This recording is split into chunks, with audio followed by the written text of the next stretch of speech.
Jeffrey Epstein's associate Ghislaine Maxwell, in her own words, calling accuser Virginia Roberts Giuffre a liar, an exaggerator, a fantasist, and absolutely true terrible person. Maxwell's deposition, unsealed by the court today, was taken in 2016 as part of a defamation lawsuit filed by Giuffre, who says Maxwell recruited her and other underage girls to have sex with Epstein. In the deposition, Maxwell repeatedly denies the allegation, her anger at times bursting through.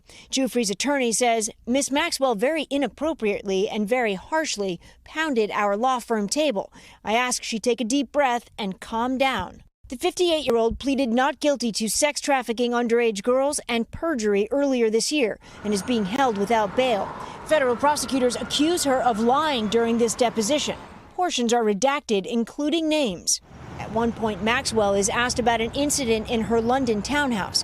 The details similar to sexual assault allegations Giuffre has made against Prince Andrew, which he has repeatedly denied. When apparently asked about this photo, she questions its authenticity, while not denying it could be her home. She says Giuffre is lying about the assault, telling the attorneys, she then characterized things that took place in my bathroom in the bathtub itself. The tub is too small for any type of activity whatsoever. Last year, Giuffre responded to Maxwell's denials. She doesn't want to be held accountable for this. And in her mind, I believe she doesn't think that what she did was wrong. That's the kind of evil monster she is. Tonight, Giuffre's attorneys say this deposition is only a small part of the evidence against Maxwell, promising much more at trial.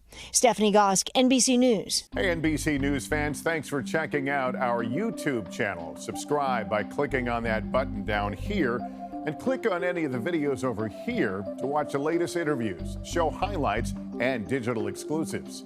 Thanks for watching.